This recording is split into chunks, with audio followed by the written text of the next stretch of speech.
नमस्कार दोस्तों, मेरा नाम प्रोफेसर कुलविंदर सिंह है और आज एक बार फिर हम अपने प्रोफेशनल्स और बिजनेसमैन भाइयों के लिए एक बार फिर उपस्थित हैं। हैबिट में HA हम कर चुके हैं और बी बोट, BOAT, बोट माने किश्ती यानी पार लगाने वाली। क्या होता है बोट? Broadness, be big, be boost, बढ़ाना। देन ये ना केवल आपको ब्रॉड करना, बिग करना, बूस्ट करना सेल्फ को एंड अदर्स को। जब तक आप अपने आप को और अपने अपनों को बड़ा नहीं करते तब तक आपका मकाम भी बड़ा नहीं हो सकता। आप देखिए धीरूभाई अंबानी को, उन्होंने अपने आप को बड़ा करने के लिए अपने साथियों को बड़ा किया और आज इतना बड़ा एम्पायर उन्होंने खड़ा कर दिया। देन ओ मतलब ऑब्स्टिकल्स तो आएंगे ही आएंगे, पक्की बात है। ऑब्स्टिकल को अपॉर्चुनिटी कैसे बदलना है, ये ठीक उसी तरह से है। ये ऑब्स्टिकल है, ये अपॉर्चुनिटी है। इसके पीछे देखना चाहते हैं तो आपका अपॉर्चुनिटी को बड़ा कर दो।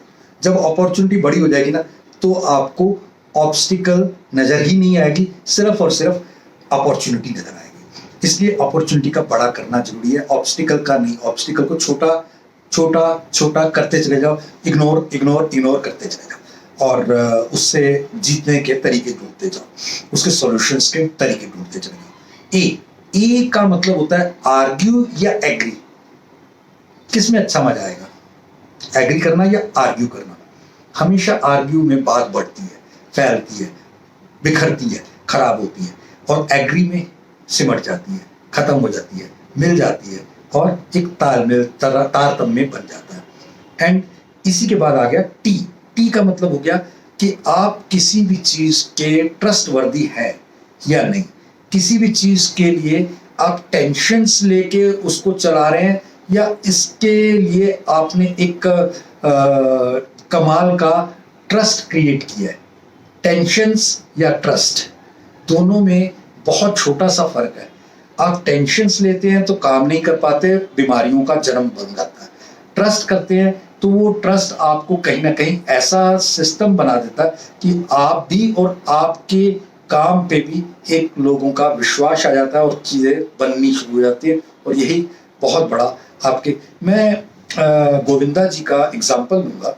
मुझे नहीं याद पड़ता कि इतने सालों में उन्होंने इतनी फिल्में की, कोई भी बहुत लंबे चौड़े इंटरव्यू चीजों में वो नहीं रहे।